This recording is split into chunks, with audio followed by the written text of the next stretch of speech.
I want to show you one video first about Esabod. A lot of people believe, oh, she's not let go some things. She's not let go some things.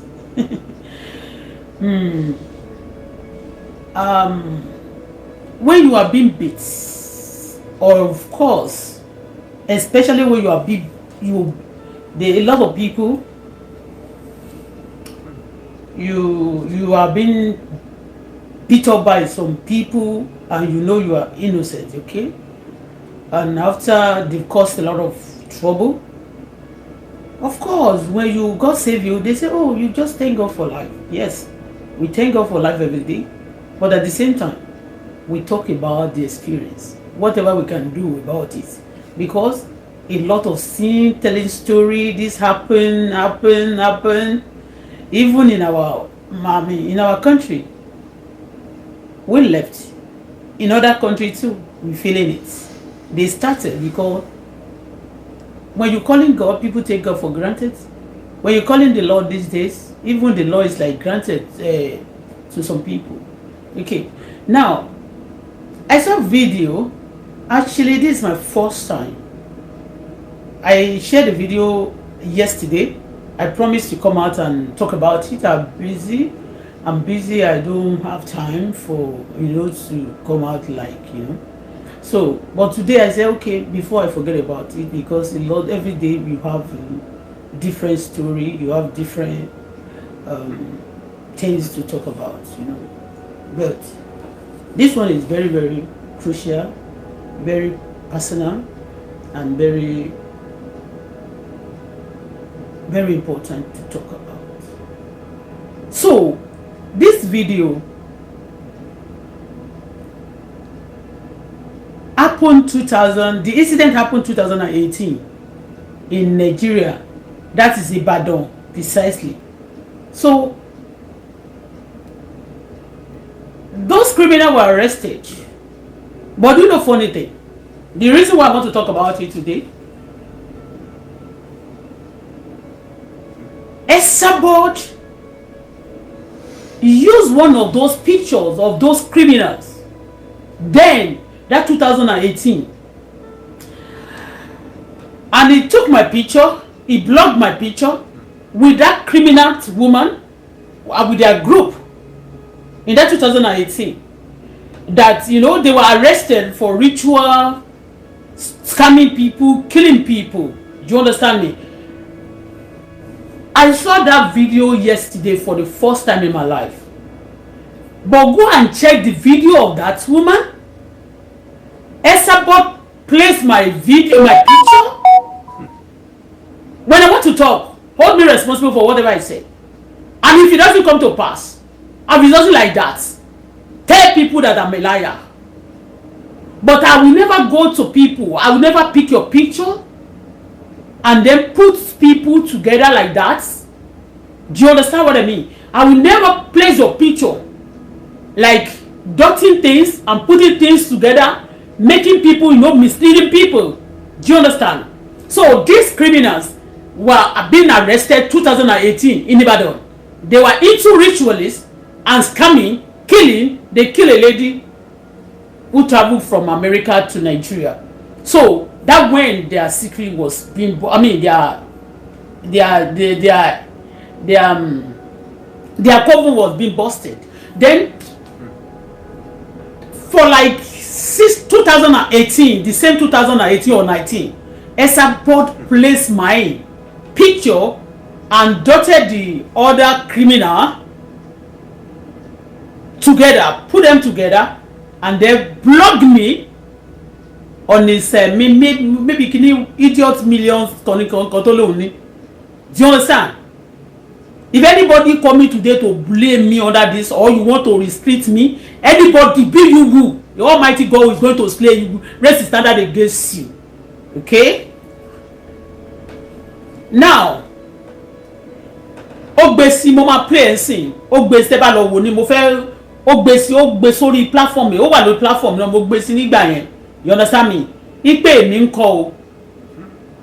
Èmi ni mo wà nínú fídíò yẹn. Kàn wo èmi.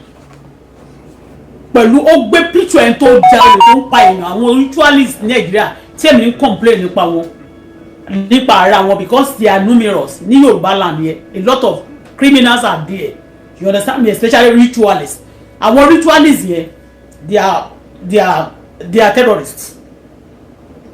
Go and listen to my video since the day I started blogging talking on this social media.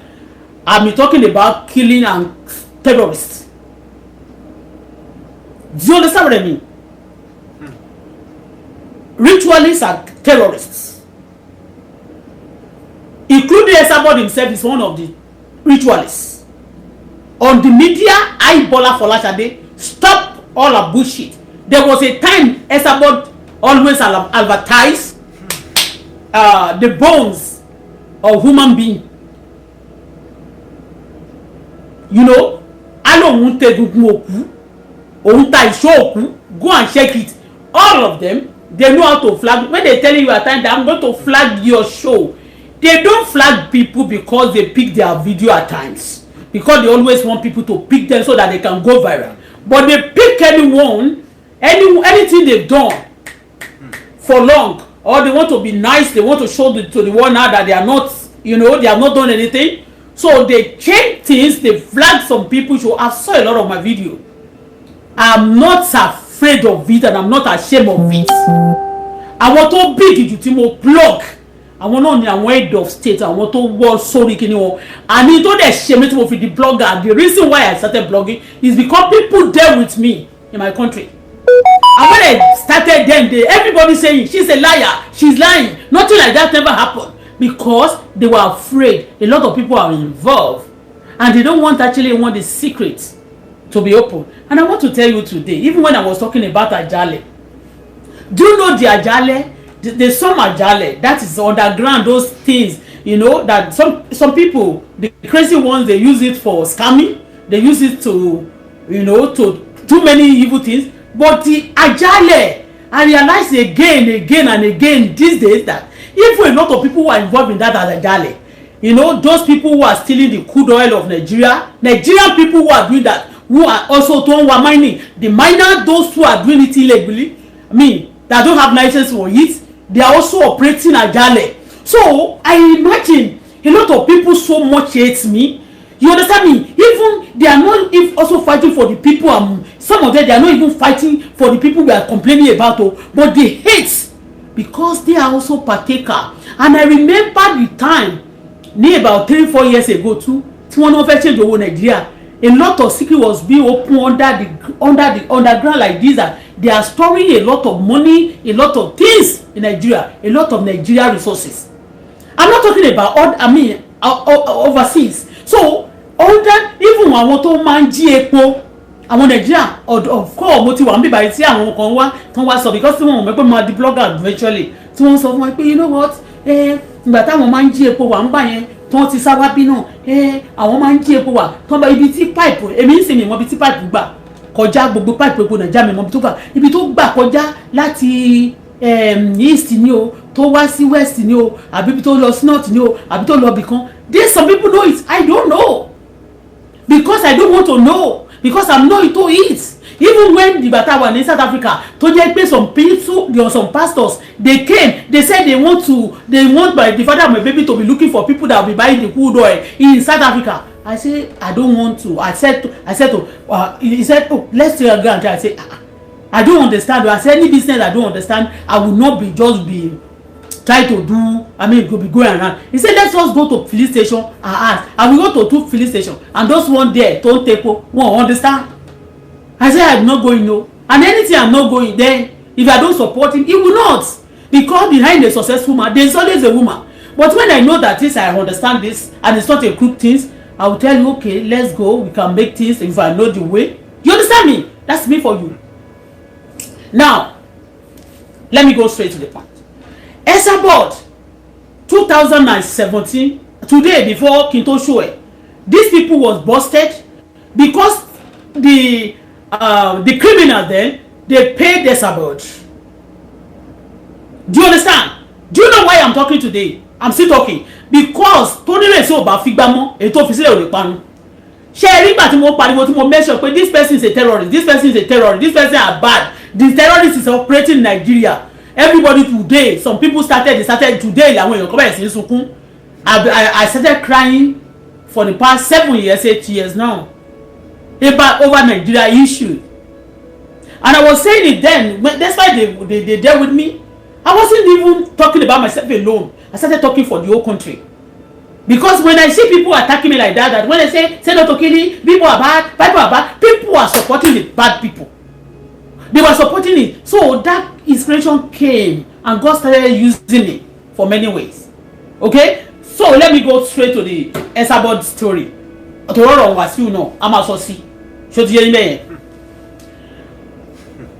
Because they are paid Wasiu precisely, I paid Esabod to come to Nigeria, to come and meet him in Nigeria.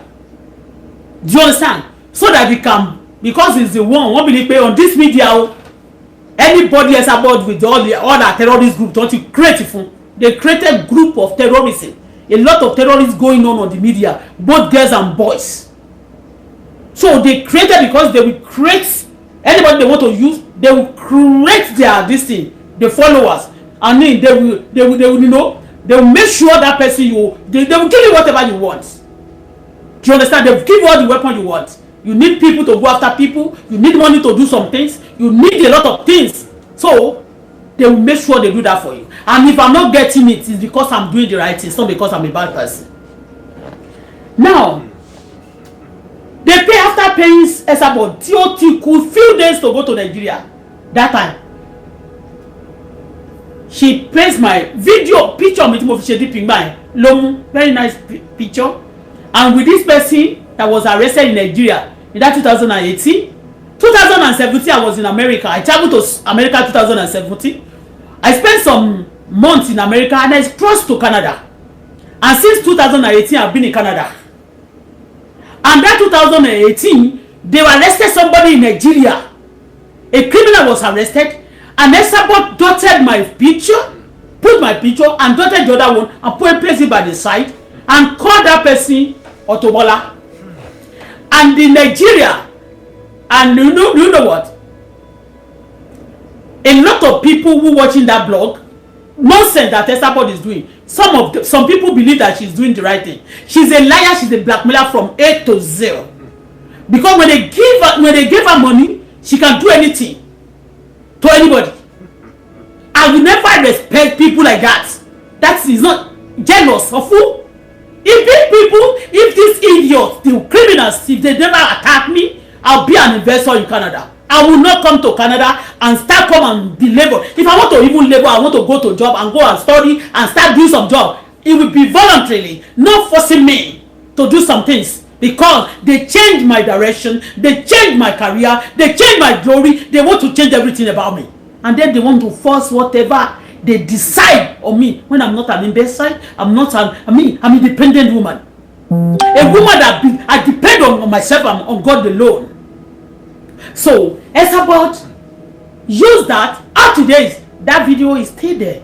So but to kọ́kọ́ ṣe mo kan tell boyo ní video kan to kan rí mi kan abokan ṣe bẹ́ẹ̀. But when I saw that video 2 days ago, yesterday morning, I was like, what? So this is really happening. The criminal is real. The criminal is somewhere in Nigeria. And Esabod placed my picture, use my picture and put that criminal beside me. I'm going to show you now. And some people, because they paid him to defend the criminals, they paid her to defend the criminal. And she'll be here, Lori Media. I'm unfair, come and say, some people contributed anytime I say I want to do birthday. Nobody, I have not been receiving that from anybody since I was born. And God did that for me. I do things for people. Nobody stand to do things for me. So I'm not depending on any bullshit. I'm not depending on anybody. If anybody come and help me, that's good, maybe from God. But for me to believe that because this person gets it this way, onibara lele, olori buruku kan lele, opuroja lele, fake life lele, and then I'll be copying them, God forbid. Even the little I have, I never flaunt it. I will show you dirty things that you don't like at times. So say whatever you like so that God can continue talking to God and God can place me where I want and where He wanted, and we will do what I want for me.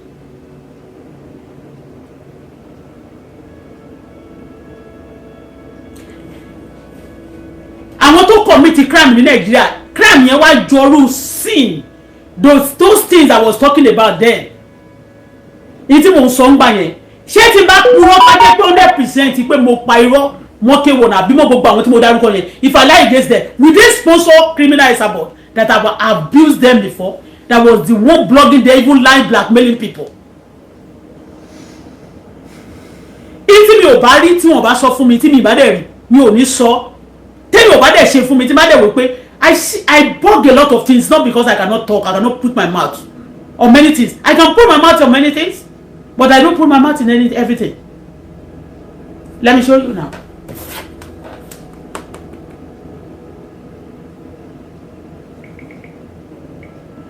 People looking at that video, especially Canada here or America, they believe it. Some people on this social media, kò ṣe pé bóyá mi ò ní forgiving spirit, wọ́n lè ṣe bá ṣe forever. Do you understand? They cannot. Kò ṣe jealousy, kò ṣe torí anything. Jealousy for who? Àwọn tí mo lè jealousy spirit ò sí nínú mi. I can appreciate people, but jealous people, God forbid, I can never do that. I pray mo gbàdúrà débẹ̀ ni. Even gbogbo nǹkan náà ṣe fún mi to this extent, mo sọ fún Ọlọ́run, in tó ń sọ fún mi, wọ́n náà máa dì pẹ̀lú mi. Mo ní gbogbo tó bá nǹkan ṣe fún má jò affect mi. Mo ti pray gbogbo Olúwa gbogbo tí wọ́n bá lóun fẹ́ ṣe fún mi. Tí mi ò dẹ̀ ṣe nǹkan tí mo qualify fún. Tẹ́mi dẹ̀ mọ̀ pé Ọlọ́run fúnra tó dá ayé àti ọ̀run. Wọ́n ṣe ìkà fún Ọlọ́run gan. Àkànṣọ́ débẹ̀rẹ̀ ni. Wọ́n ṣe ìkà fún Jésù bá ṣe kà. All the good people tó wà nínú ayé yìí, wọ́n máa ń ṣe ìkà fún wọn. So I'm not the first person. Mo ní màbá má jò affect me.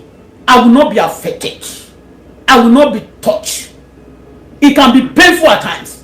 When I go into my blood, when I submit to my blood, any day, tí bá rántí ẹ̀jẹ̀ mi, tẹ́jẹ̀ bá lò mí. Yes, I will pray about it. I'll be cross about it. I'll be angry about it. Yes, I can even cry about it. But what? I will shake it up and I will stand again. I cannot be moved.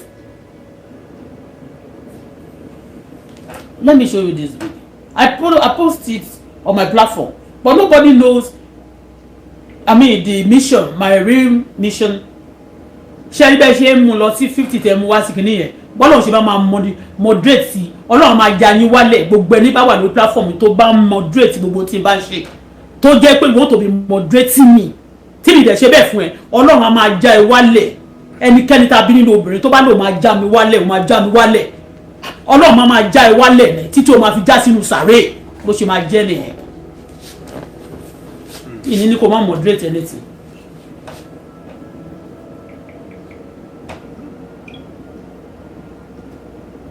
Despite pé ẹ máa ní àwọn kan wọ́n fún wọn crowd, ọ̀rọ̀ wọn ò matter. Ibi tí ẹ rò pé kò sí Ọlọ́run, ibẹ̀ ni Ọlọ́run wà. God never moved by the crowd. He never moved by people supporting you. He moved by himself.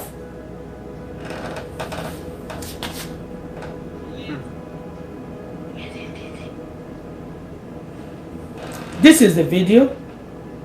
Let me and go and check the ibi tí Esabod ti gbé video picture me. I will show you the picture now also, but let me show you the woman tó gbé sí oríta tó pè ní Auto Bola simply because àwọn criminal wọ́n fún lówó. I'm still calling them criminal.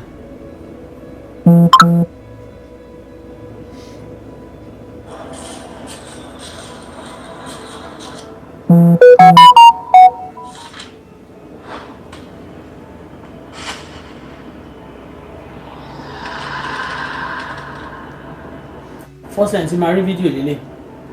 This is a case of ritual and fraud syndicate involving Alhaji Akin Aziz Olayode, who allegedly led large group of 419 fraudsters and ritualists operating from a secret shrine. According to investigations, the syndicate planned and carried out fraudulent activities against several unsuspecting victims who came to them seeking spiritual, emotional. The person who led this thing the leader of this team is actually a musician, ex-musician. The person the leader of this team. This is my first time seeing this video. I mean, this second time. Yesterday, I saw it yesterday when I finished praying before I do anything, you know. I go through my phone at time when I have time, you know. And I saw this video. I said, okay, let me just look at it. I saw the woman, because the woman came from abroad and that. And somebody, because I was showing, I posted a video. I have a lot of video that I recorded. Timi Oti show, Timi Oti social media. Ibi ọ̀nà bí tí mo sọ pé wọ́n máa ń gbà ní talk tí mo ní wọ́n ṣe oríṣiríṣi evil níbẹ̀. I recorded it the day I went there. I still have it. I have not posted it up to date. So a lot of people, when I post one of the video, I'm telling one driver to move this way, turn this right or right. So somebody sent a message under my platform. I hope you are not in Nigeria. Some people are not even asking me, I hope you are not in Nigeria, just because they love me. Because in Nigeria, I said I want to show some things to police when I get to Nigeria. They refuse me. They reject it. Police directly, not indirectly, directly reject it. I want to pay my money, whatever. Because they will collect money, of course, as usual. I'm ready to do that. I find those things to the Alagbo, to even some too. They rejected it. So a lot of people now, they'll be asking, hope you are not in Nigeria, not because they care for me. They don't want their secret to be open. And it's going to be my idea. I may not be coming to Nigeria today. Anytime I want to come to Nigeria, I won't be telling people just the way I do before. The way I used to do my things, I used to expose myself to people. I will not. Okay? And anybody, you are close to me, you want to play, because I close my... Some people, I close my face. I mean, yesterday for a few days now, I'm not showing my face. Because if I'm busy at time, I want to do something. I don't want you to know what I'm doing. If I'm not free like where I want me free. So I don't want people to know everything I'm doing. Because everybody on platform, on Facebook are not my family. They are not my friend. My daughter is my friend. After God is my daughter. So people that are not there for me, why should I be exposing myself to you? It's just, I'm learning every day. Everybody also should be learning. So we graduate from there yesterday. So let me show you now. So they now suggest this to me, that you know, this woman came to Nigeria and he went to Babalawo. You mean, me? I cannot even go to pastor to pray for me, talk less of Afa, talk less of Babalawo. I cannot. When I spent 7 months in Nigeria, did you ever see me that, okay, I went to one church? I'm not saying all churches are bad, but I want to maintain my lay until God only can draw CBT along with me sinning. Teach along you all fifi and what time is your me. I must do something because a migo motiman law church tell a pastor to jam GOs. One must say call me call church. Can you worry? Because they have done evil to me, they don't want their secret to be open. So I have to step aside. Be a Babangida. I have to step aside. Because Ọlọ́run go sínú block. Inú èyàn lọ́lọ́run wà. In tí mo dẹ̀ gbé lóhùn, in tí mo èmi gbé Ọlọ́run sínú mi ni. Ọlọ́run dẹ̀ gbé mi sínú ẹ̀ náà.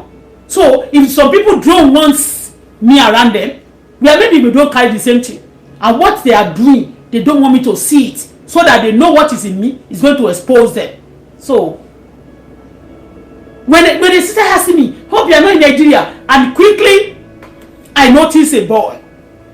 That guy is one of those taxis that used to carry me when I was Uber. Land driver that used to carry me when I was in Nigeria too. He started sending message. Maybe he called my number, it wasn't going through. And he started sending message under my platform on Facebook. I said, who is this person? Said, because I've not seen the person before under my platform. He commented under my platform. He said, hello ma. I said, what happened? I said, who are you please? He now said, oh, I'm the one. For you, if you are under my platform, to bury it not later. He now said, oh, it's me or one of the driver that used to pick me in Nigeria. He's not the only one that picked me in Nigeria. And when I was about to be leaving Nigeria that day, before kí gbogbo sí tó tún ṣẹlẹ̀ ní airport yẹn, kó tó sọ pé wọ́n fẹ́ da gbogbo ticket mi rú, tó fẹ́ jẹ́ kí n lose gbogbo owó tí mo lọ yá tí mo fi ra ticket. Kí n bá lè stranded. So that I'll be using whatever I have in my house. I'll be giving them the day. Come and buy this, oh, come and buy this, oh, just to sustain myself. And a lot of people who stole from me, they are living, and the criminals too are living freely. And they say you mention some people, they don't have to wait. They don't have to wait. When I complain about people and they are not,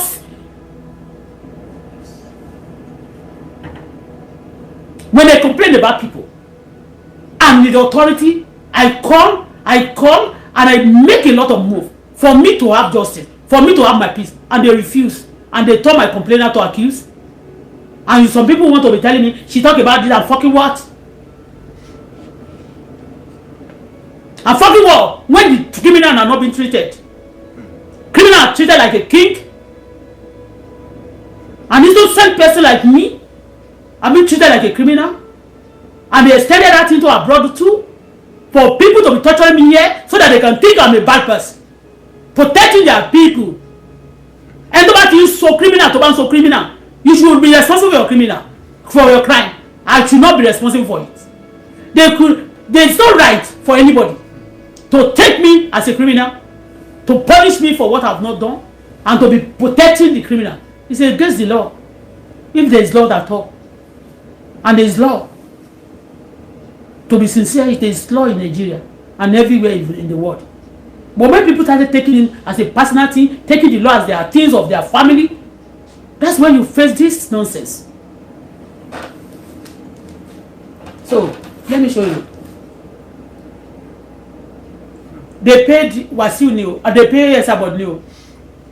They pay Esabod. Tí wọ́n bá ra tíkẹ́ẹ̀tì fún nígbà yẹn. Pé kó wá sí Nàìjíríà nígbà tí mo wá sí bíbá. Ton dem máa lọ Sunday náà. Anybody ọjọ́ tó ní ìbá tọ̀nà lẹ̀. Kò sẹ́bẹ̀ tó fẹ́ bẹntí kò kópa yẹn jẹ. Káwọn kan ń sìn kán bá gbogbo ìlú onílù jẹ́ kán pa gbogbo ayé aláyé kan. Kẹwàá ní tó bá tún ti ya orí wọn. Ẹlòmíì tó bá tún kọ́mọ wọn kékeré kó sì kúrò báyìí.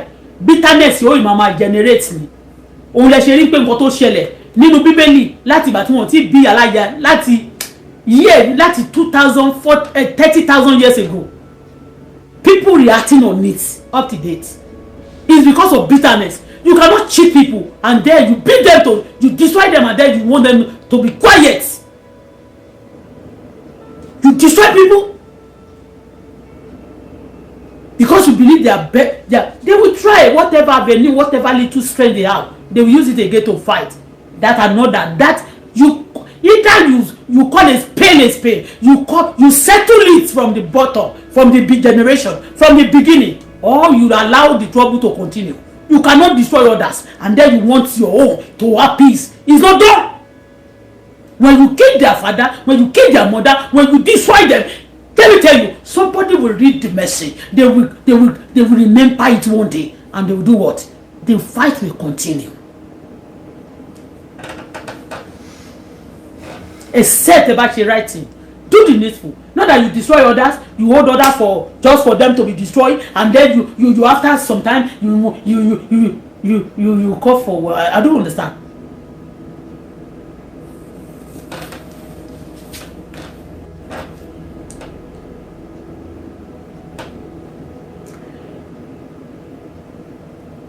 Esabod torí wọ́n sanwó fún ó dẹ̀ ṣe ṣáàtì yẹn gbogbo ṣáàtì tí wọ́n gbé sókè fún èmi lẹ́nu ẹgbẹ́ ṣáàtì tí Esabod tí Wasiu Ayinde gbogbo tó ṣe ní Nàìjíríà àti gbogbo time yẹn ẹgbẹ́ síta produce it everything tí mo ṣe láti 8 years ago ó wà lórí platform any video tí n bá delete maybe ìgbà tí mo lọ sí court wọ́n sọ pé kí n delete àwọn video kan àbí Canada nítorí pé mo wà ní Canada mo dẹ̀ wà ní system tó bá jẹ́ Nàìjíríà mo lè ṣe agídí. Gbogbo tí Esabod ti ṣe ẹni kó produce ẹ níta all my video are outside there at time when I see some of them ìkan tí mo wò lánàá máa show ẹ fún yín náà sí. You know what? I saw that video, I was laughing. I said, oh, àwọn kan wà tó yẹ pé wọ́n máa hate me gan. Yes, I know it, but I said nothing but the truth. They will not like me. If I want them to like me, they cannot, because I call a spade. Mo sojú abẹ́ǹkò. Mo pé anybody lórúkọ tó ń jẹ́. They cannot like me. So tell me, kì í ṣe pé bóyá mo ní kàn like me náà. But nígbà míì, a máa sọ pé kò sí permanent friend, kò dẹ̀ sí permanent enemy. You let go some things. You let go of something. It doesn't mean the person is wrong or right.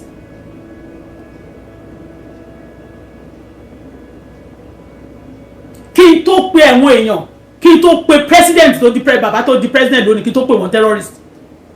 Nígbà tí wọ́n ti di president, nígbà tí mo ti lọ sí police station tí wọ́n bá ti attend me ní Nàìjíríà, tí wọ́n ti allow gbogbo àwọn èèyàn tó disturb me, tó ti stop ẹ̀, wọ́n dẹ̀ mọ̀ pé my daughter also is involved.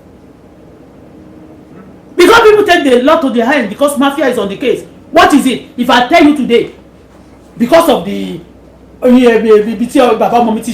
because of what the grandpa has done, because of what people have done, a lot of people fight. It's truth, not but the truth. Because when other people come on your stage of woman here, there is law in Nigeria, I'm a law in Nigeria. Me too, father law in Nigeria. You say I'm lying. Okay, I want to prove to the world that I'm not lying. Let us even bring 50% of it. You saw the truth like this, and you are telling me that I'm lying. The truth is clear to all the world, and you are telling me I'm a liar. And you want me not to talk.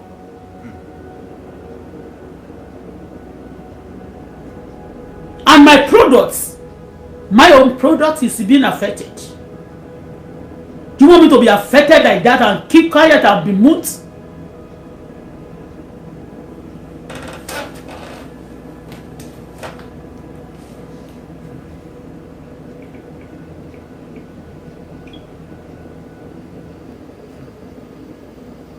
I just want to show the face. I posted it on my platform already. Not to promote any, but for you to see what the criminal gravity of crime Esabod have promoted and have done on this Facebook.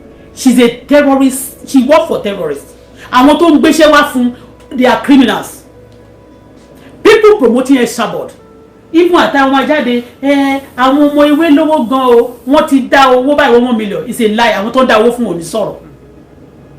Before if they contribute too much money for you papa ní any America àbí ní ìlú tó bá jẹ́ ìlú tó lófin ní Canada, you must be investigated where they are, whatever they are doing, that bí gbogbo ìlú ṣe rí nsìn. Okay, what are they doing to mama ko send owó they want to spoil the person. Systematically some people can tell you they dash you money, they will give you money to go and buy gun, they will send you money every time. Go and check tó bá jẹ́ pé wọ́n ṣe auditing ni, tó bá jẹ́ pé ìlú Canada Dublin yóò dàbí Canada torí ẹ̀ mo ṣe wò pé Dublin yẹn in fact bóyá dustbin ni màá pè gan Ọlọ́run dáríjì mi, because if that country is like Canada or is like America wọ́n máa investigate wèrè kò sí bó ṣe lè lóní mental problem tó, they will investigate that money. Your accounts must be investigated, because the moment you are not investigating somebody, that person can, if you give too much privilege and opportunity, it can turn to legion, and it has turned to legion.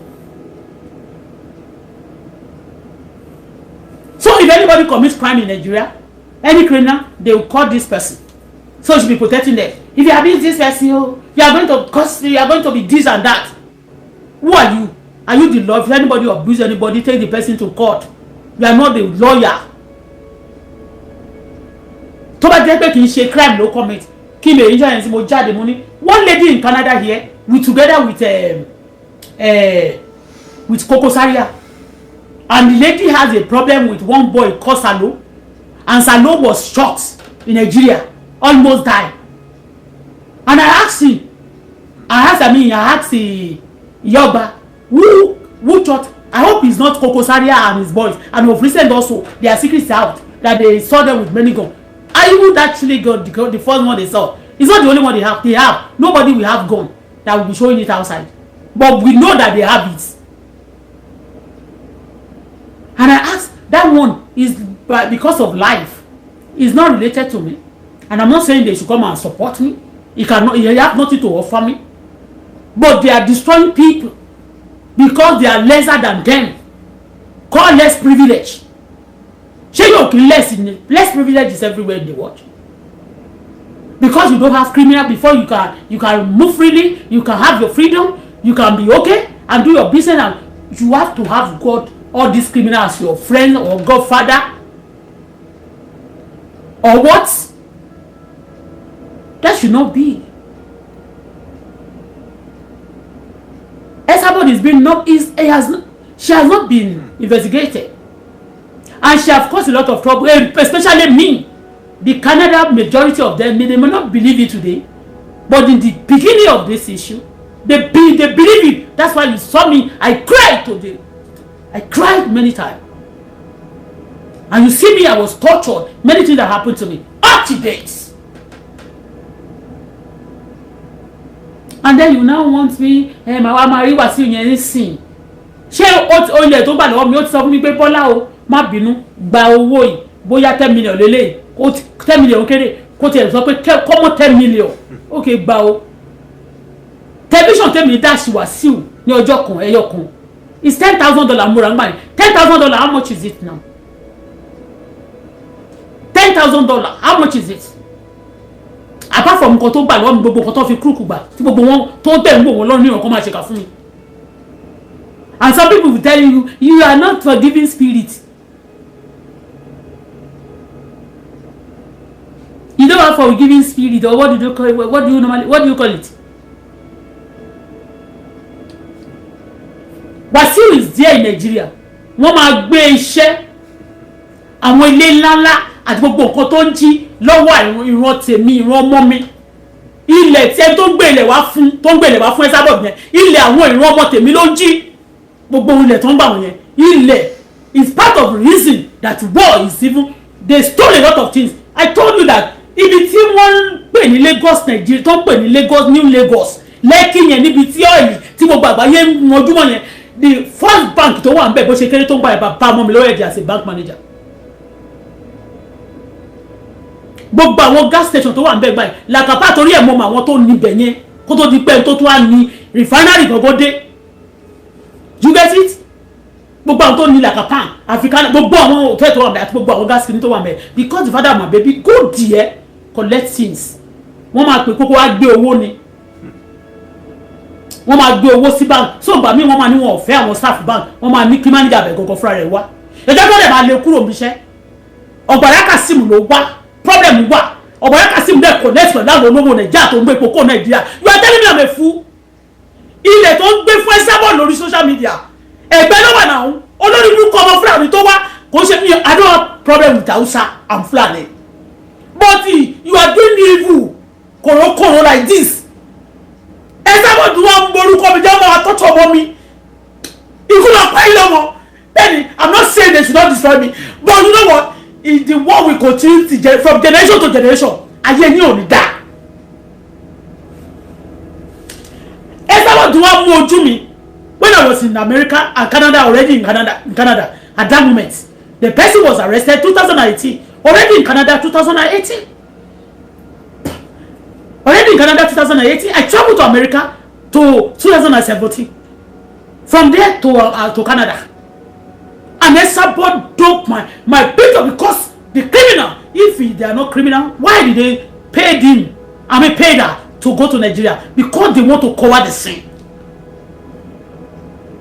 Ilẹ̀ tó ń gbé fún tó ń polówó yẹn tẹ́nìkan lóhùn ìbílẹ̀ àbí kò ní dáa fún gbogbo yín ni there is a fraud going on tọ́ba ní kọ́ mi ò ní tọ́ba ní wọn ò gbé fún mi mi ò ní kọ́ gbé fún mi. All the terrorists tó ń ṣiṣẹ́ fún all the terrorists that were Esabod have worked for they are systematically paying her put her on a payroll and she come out on the media and show it to the world. Look at it. They love her. They don't love her because the people who are even working in Nigeria they can't even get favor. It's only criminal get favor because so that when they are paying her they put her on that payroll because she helped them to destroy one. I don't know what the man did to them. One governor too in Ibadan. They paid her that money. They put her on that payroll in Ibadan, helping them to destroy the man. Do you understand? The second one, the one in Lagos State.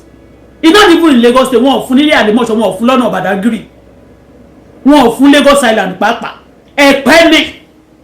And that's where the father of my baby, where my daughter is from. And I know the story of the place lived. And the person sending money to Esabod. We don't even know the guy. Few years ago. And what I'm going to they first destroyed them. And because of what destroy, not defend your $10. Simple. Me le ma fi boda si o. They bad be no simple. Wọ́n lè bí mi. Fẹ́ mi $10. They tell one of my friends before. That's it. but ìyẹn kọ́ wọn ṣe nǹkan yes or no lọ́wọ́ mi.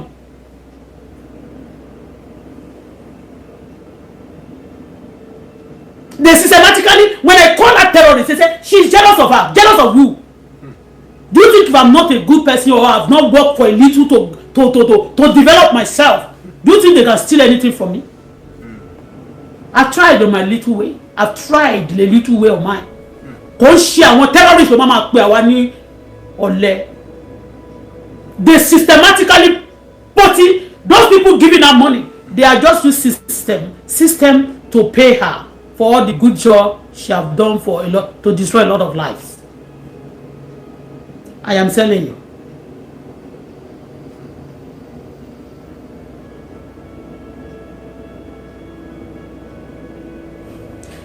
Ìgbà tí olè ti bí dé tó lóun PS home and property, olè nígbà yẹn, ìgbà tó dé nígbà náà lọ́hùn, the thief, the first scammer, land grabber, the terrorist, that young boy. At the end of everything, she collected a lot of people paid from abroad. And they know, I was saying it then, that these lands, because some of those lands don't buy Calgary,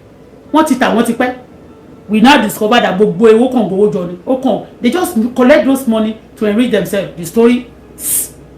And if you try, they will be telling you if you come to Nigeria, they will kill you. That's why Esabod, MC is under Esabod. Kokosari is under Esabod. A lot of terrible people like that, they place them under Esabod. And they will commit crime after some time. They forget about it. And when you go to Nigeria, Esabod will be telling you that we control Nigeria because all the criminals are using, they place her on the media to be destroy people. She used my name. She posted my name on a 30-something blog where they can't tell her. If you can't go and picture on the weekend, I share the to share to commit crime go no be pẹ̀lú mi. Let me show you. Let me show you.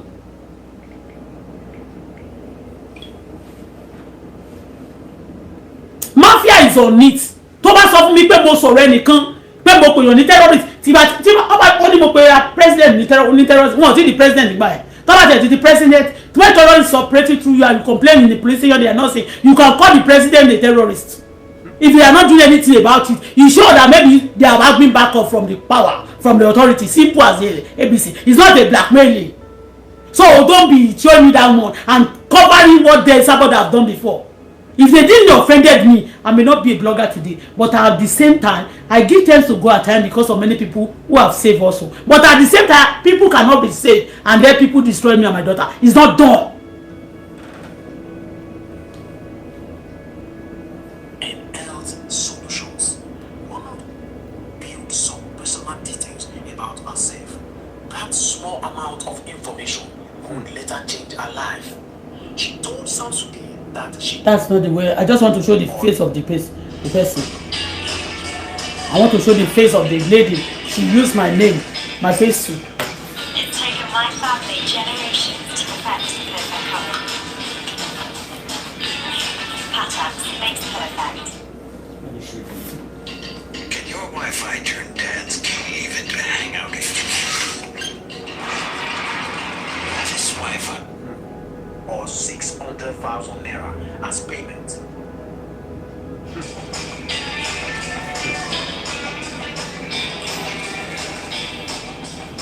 It's taken my... The Commissioner of Police, he had declared an unrelenting war against the activities of predatory and antisocial elements. He told the public that many victims visited the shrines. Ọlọ́pàá kan ní bá ti rẹ pé mo ọlọ́pàá kan àbí mo mẹ́nìkan lẹ́jà ó máa dẹ̀ sí gbógun sí because to tell you that a lot of people are really doing the terrorism, they don't want their secret to be open. Any terrorist tó bá ṣẹlẹ̀ níbi kankan tí agbègbè mi àti nǹkan tó bá ṣẹlẹ̀ láyìíká mi ó ní mo sọ.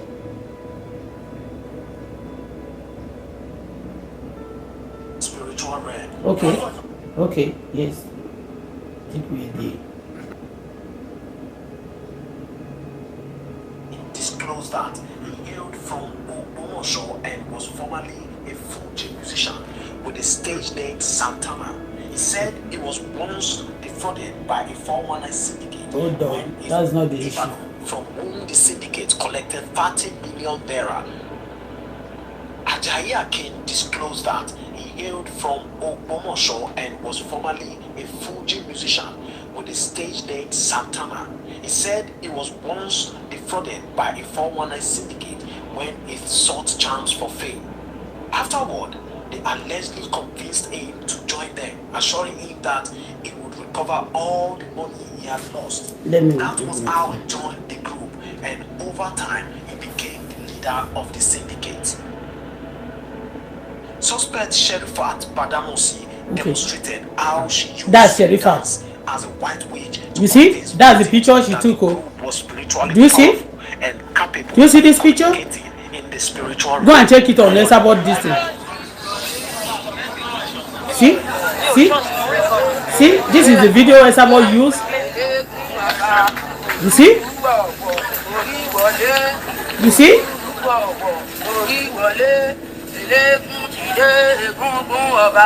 Do you see?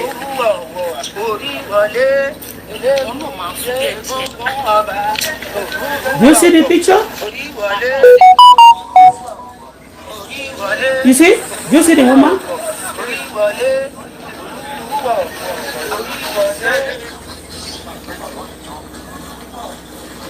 That's the picture what Esabod tó gbé picture mi tó wá gbé sẹ́gbẹ̀ tó lé mi lélẹ̀.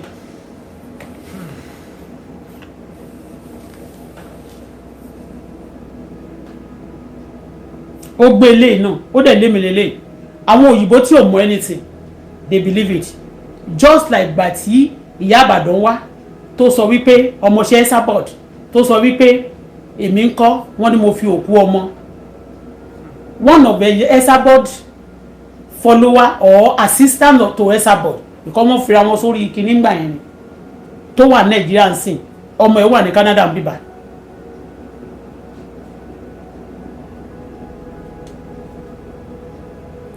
Telling the whole world, and then anytime they want to do this chat, like the way they monetize, they limit my platform now, they will make sure a lot of crowd follow them.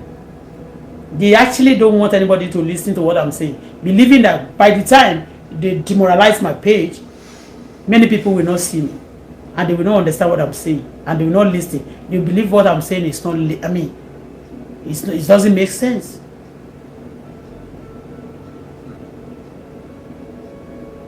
That one said that I use children, the body of little babies to transport drugs to Libya. In my life, I've never been to Libya. God forbid. I can't say never, but I don't know, maybe I don't think they have what business, maybe clothes or things I want to sell in Libya. I've never in my life been to Libya. And these people came out, they paid them, they placed them on payroll, but not on payroll, and they saved a lot of things. Although she came out later to apologize, but the video is still on the media, on the YouTube or everywhere.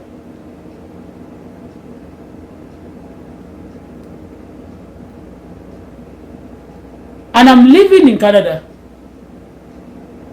And they say another thing, that I committed a crime in America. That's why I left America. Do you think if I've ever committed any crime in America, do you think I have the liver to be talking on media? Talopi Yami. Since 8 years now, do you think if I if I do any bad thing in America, do you think I will have the guts to be talking here?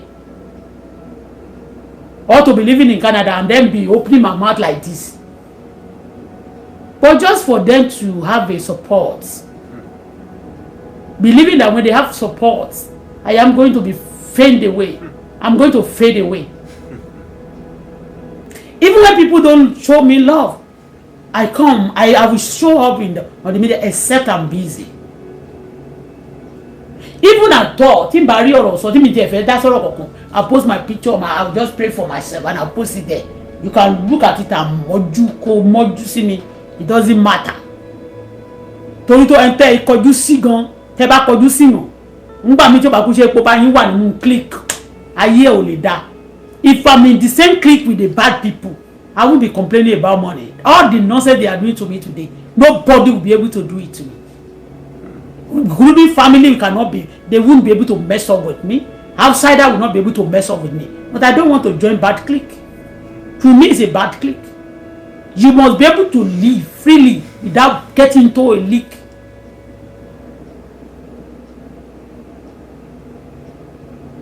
It's on the Esabod where kini blogger to lo wine. And it will no shakini. When I see share it now, I'm still going to leave it there for some days so that you can check it on my platform and listen to it very well. The leader of that group is a musician too, that led that owns that Ajale area. This happened in Oyo busted the police of Oyo, or should say I think Oyo State, busted this place. They can even set the governor up because he allowed the police to bust this place. The one in Lagos State, you ever heard that they bust anywhere and they have it in Ekpedi? Those Egbo, they are no good. You never heard that they busted them because they believe it's part of their tradition. This is madness. Because maybe they are not thinking that, okay, they believe that if they bust those places, they will actually know another ground that they come from bombard gbogbo resources wa ní Nigeria. Ka àwọn kò sí òyìnbó kankan tó máa wá sí ìlú Nigeria láti wá máa kó resources wa. Òyìnbó wa àwọn èèyàn Nigeria ló ń kó ránṣẹ́. Ẹni tó bá dẹ̀ ti rí pé ó sọ̀rọ̀ against gbogbo nǹkan tó ń kó ránṣẹ́ yẹn, they want to destroy you ni. And can't you that ọ̀rẹ́ tí ó mọ̀nà tó lọ ń dá pàdé listen to my music and dance to my song. Báwo lè ṣe nímọ̀ pàdé tó máa ní kó listen to your music and dance to your song. Ìyẹn bí pé you are a fool, just be dancing.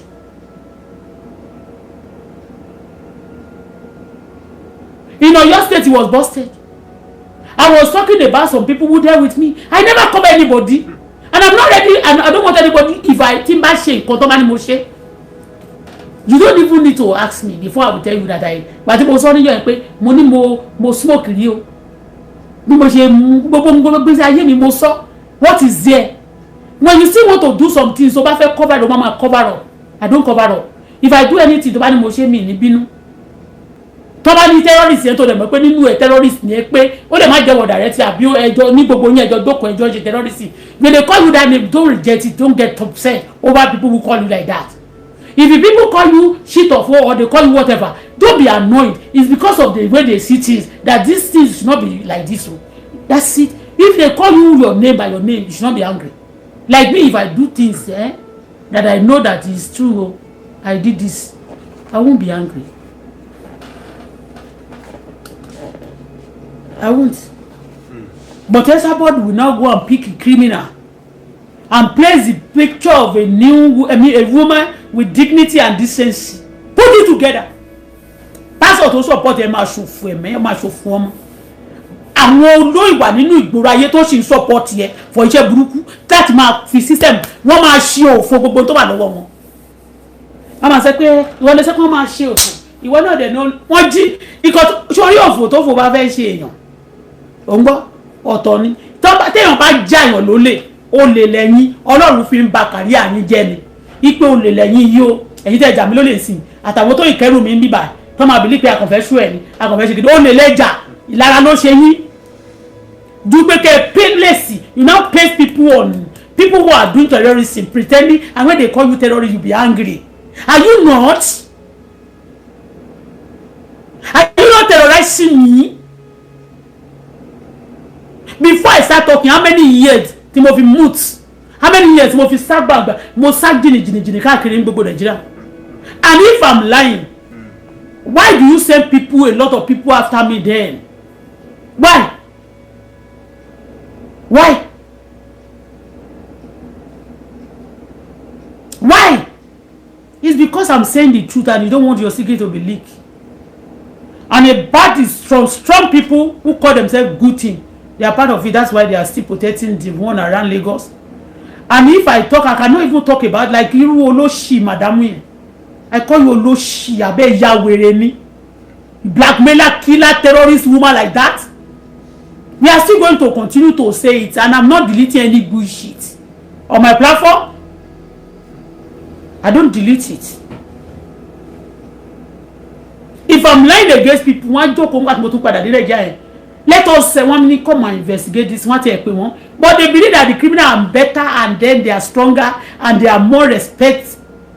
I mean they are more, they give them whatever the more than any innocent kid in Nigeria. So and you want me to just like and they don't tell me hey let people forgive people now àwọn tó jẹ́ pé ó máa rẹ̀ ẹ́ mọ́ra báyìí tó fẹ́ gba ẹ̀ ní kó again gbó èmi wọ́n rẹ̀ ẹ́ mọ́ra they want to re-attack you ni ẹnikẹ́ni tó bá lò máa tọ̀ mí mọ́ra láti attack mi again láti attack ọmọ mi Ọlọ́run máa fi kú pa ẹ́ tọmọtọmọ bó ṣe máa rí nìyẹn kò ní yí padà ẹni tó bá ní mo ṣe pé fọmọ lọ́mọ wọ́n sọ́fà ọmọ mi I have rights. Because they torture my daughter, they torture me together with my daughter. What is the offense of my daughter? And what my offense up to date? They should tell me. Before talking, what caused the talking? Before I start talking, what caused it?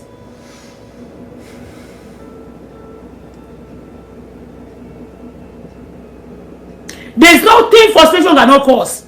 You frustrated me.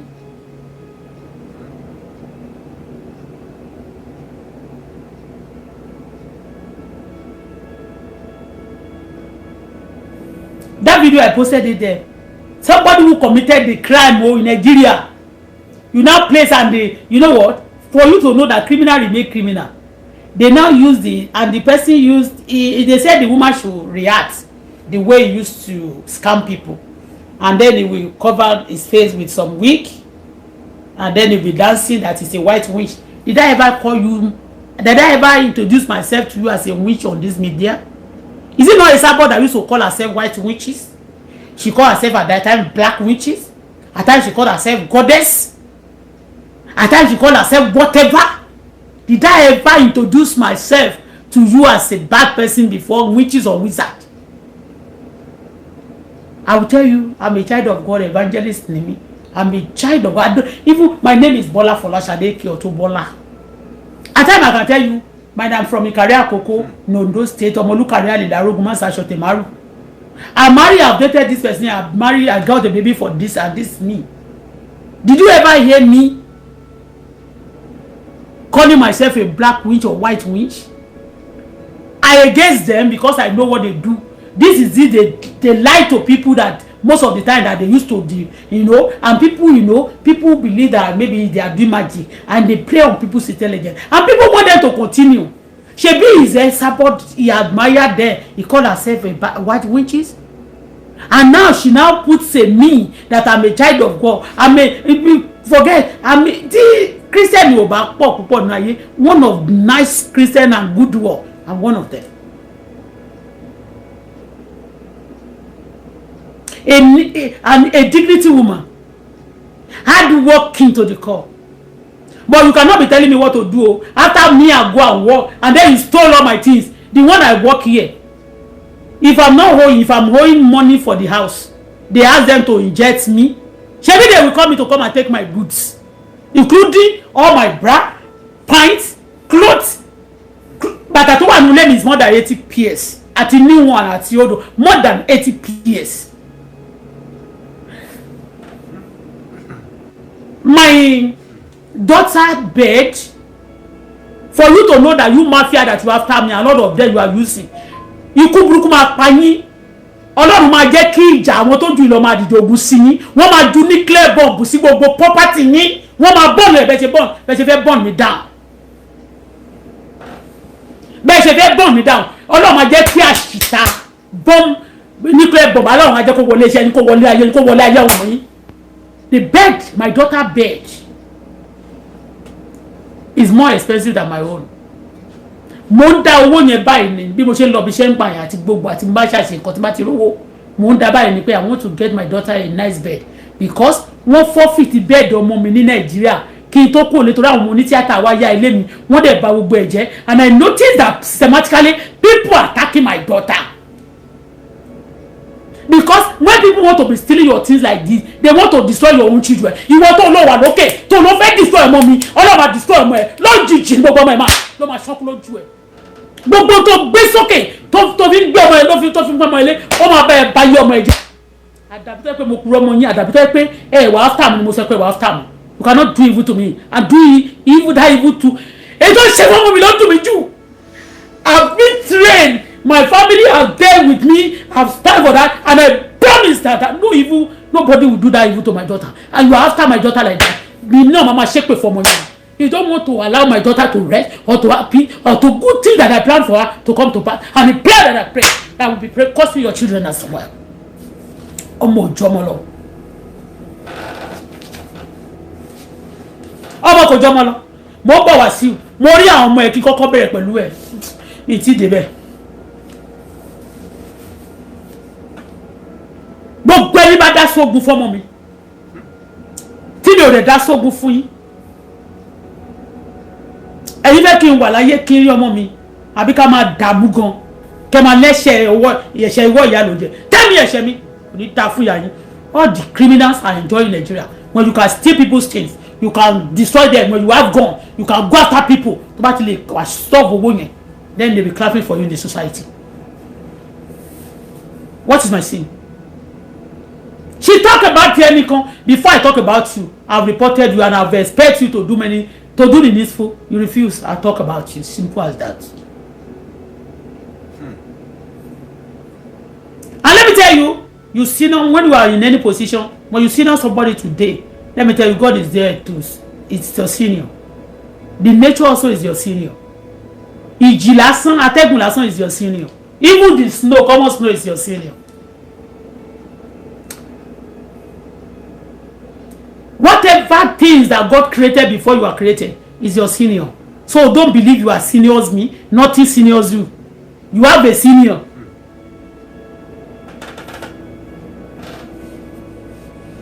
Beg your mommy, mo dá owó títí mo fi rà ni. Beg mi mo lè sọ pé mo rà torí ọjọ́ tí mo ra bed tèmi. I got money because a lot of people patronized me that day. I sold. A lot of people wọ́n pè mí láti London, wọ́n ra mọ́tò lọ́wọ́ mi. Wọ́n pè mí ní Canada mi báyìí náà. Wọ́n sọ fún mi pé a lot of opportunity wà. Wọ́n fẹ́ ta mọ́tò kan tí wọ́n ti crash. So tí n bá rà ní màá rí owó ńbẹ̀. A lot of people call me, they patronize me, and I said I bought níjọ́ yẹn. I remember Balo, one of ẹnìkan tí mo mọ̀ tá ti jọ ṣiṣẹ́ tí ó wà Nàìjíríà tó ń ta mọ́tò. Ó pè mí níjọ́ yẹn. Auto, òun fẹ́ ra mọ́tò kan báyìí. But the day mo wan polówó, you know, normally the way I used to do things for free, I advertise people for free. I get to that place, I say, oh, this place they are selling furniture. I want to load my container here today, and they are selling furniture. If I have money, I'm coming to buy this furniture. And somebody was watching under my platform. He said, "You okay, princess?" Money yes, Mr. Balo. Mo fẹ́ ra kíní yẹn tó bá yẹ kó lówó mo ní àwọn owó dẹ̀ pọ̀ lọ́mọ. Mo wá sọ fẹ́ ni tó fẹ́ ṣe kíní yẹn. Ó wá ní, do you want money? Yes. Only okay, how much you want? I can borrow you because you want to load. I will give you one. You want to pay me for the container? You pay together. Ó dẹ̀ fún mi ní owó tí mo need níjọ́ 1,000 plus. I bought the bed and the mattress now. Owó tó wà lọ́wọ́ mi mo ra mattress náà sí. All those mattress tó máa ń tẹ̀ pẹ̀lẹ́ bẹ́ẹ̀ tó máa ń full. I send everything. Ó ní kó ba lè bá container yẹn wọlé because that day I was loading the container that belongs to that man, you know. So. And that day too, I was like, oh, so you can give me money, me too, I want to buy. He said, oh, yeah, if you want. And he gave me money, and I booked also the same bed. I booked the same thing for mine. So, but later again, I noticed that the bed was so gigantic. My house was, the bedroom, my bedroom was, it contained my bedroom, but there was no space to move freely. So, I mean, I love to dance at times, you know. I love to dance, Zeno. And I was okay. Anytime I want to load, I will send this to Nigeria because it's not giving up comfort. So the market it was very big. So I sent the bed to Nigeria. The bed almost said there's no container tí mo gbé fún lára àwọn tó lọ sọ́dọ̀ Ìjẹ̀bú-Kakọ̀ tó lọ sọ́dọ̀ woman Titi Ebony yẹn. You know wọ́n gbé sílẹ̀ dé ní now. Gbogbo nǹkan tí máa rà tèmi máa fowó mi rà mo ṣe ni wọ́n rajà lọ́wọ́ mi yẹn tèmi máa fowó mi rà tán bá ní wọ́n ra mo rí 200 lórí ẹ̀ tèmi bá fi 300 tí mo ní mo fi ra nǹkan tí mo sẹ́dẹ̀ sílé wọn ò ní gbélé now. Somebody they send it there, they actually send him to come and give me money. to be told that nígbà yẹn tí mo pariwo say no to terror, say no to terror, so that people who are actually doing something say give this girl money, let her start her business, she will not talk about the system again. That's what they said, but they never give me. Wasiu never give me the money. They never give me the money. They will only come and patronize. They will let you. That's why they will tell you that go and price that car. When you are pricing it, make sure you televise it and tell the whole world that you are paid for it.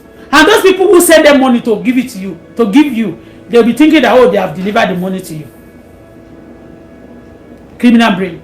When they tell some people at times to give you 20 million, they will go back, they will just come and give you something. It happened many times. But I don't get upset because, you know what, I'm not used to the even giving. But when you allow me to be free, they say, "Call no kuje koja." Báwo ló ṣe máa jí òní kan tó máa sọ pé kó má lè rìn mọ́.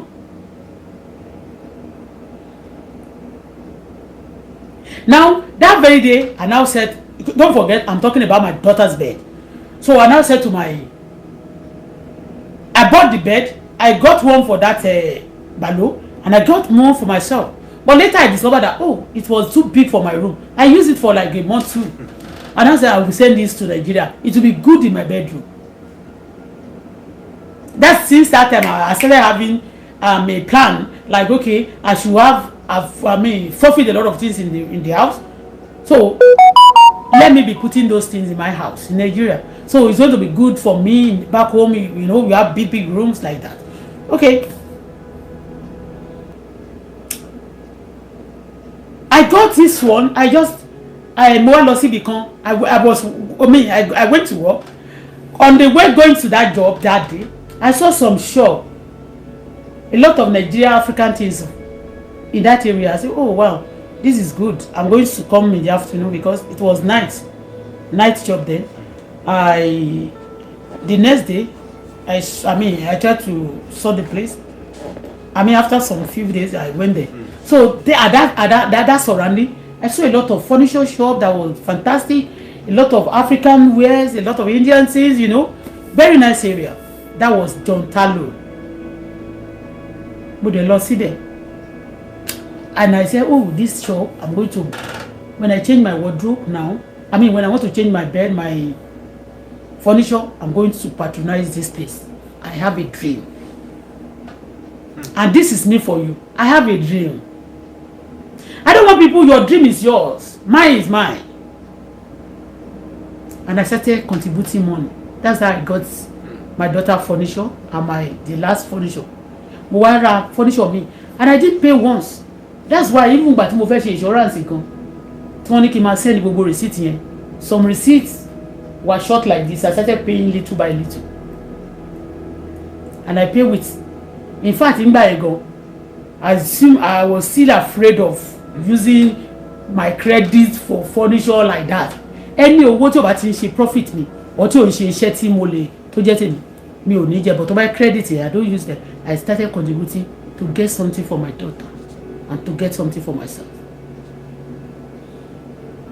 The total money I paid for that my daughter bed alone before kan tó gbé wá àti furniture and the bed yẹn torí during the COVID náà ni bed yẹn ó lò bí 3-4 months kó tó di pé wọ́n deliver fún mi. I pay almost 3,000 plus. Before you get a 3,000 plus in Canada, even those people working in ojú méjèèjì kan tó gba 3,000 plus wọ́n máa ṣe bàbá àpọ̀ iṣẹ́. Tó bá dẹ̀ gba 3,000 plus wọ́n ní kó sórí nǹkan lọ́jọ́ kan. Bed yẹn nìkan ni wọ́n sọ, bed ọmọ mi àti mirror ẹ̀, dressing mirror ẹ̀ àti shelf cupboard tó wà lẹ́gbẹ̀ẹ́ báyìí. Ìyẹn ni tó bá ní, if somebody wants me, if I could not pay for the rent, that credit will still be on my list. Tí mo fẹ́ san fún wọn yẹn. Wọ́n sọ fún mi, come and take your things. They be pant, they be assure me. They be motto. Be don't wicked. My shape by ye monje. Ọlọ́run lè máa rinbo. Anybody tell me that you can shoot gun. If you kill me with gun, gbogbo ìrun ẹ máa parẹ́ ni. Bẹ́ẹ̀ mo sọ. Ìrun ẹ máa parẹ́. Some fights tó wà nínú history. Ta kò dédé rí suddenly tó ṣẹlẹ̀.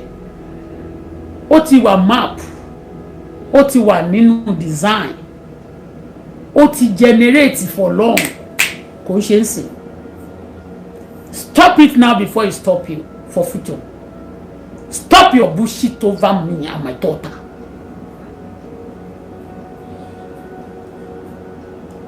Tó bá jẹ́ come everything mi yẹn lẹ́kọ́.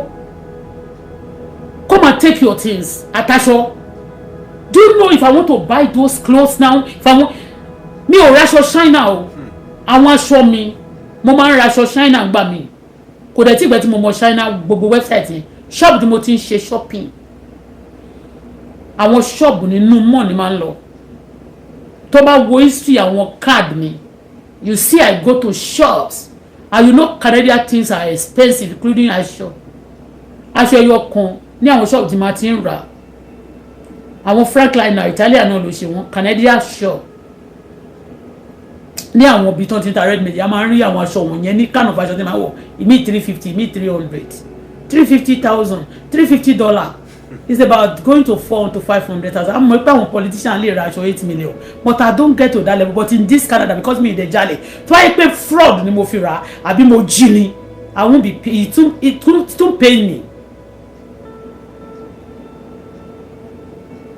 Now credit yẹn tọmọ mi náà tó fi ra mọ́tò bá mo kọ́kọ́ ra mọ́tò fọmọ mi gbà yẹn ní dọ́rin kì í ṣe pé bóyá mo ní agbára ẹ̀ gan, but nítorí pé inú ọmọ mi wọ́n bà náà ọmọ mi jẹ́ nígbà yẹn wọ́n ṣe pa bàbá ẹ̀ ni, and I have to make this baby happy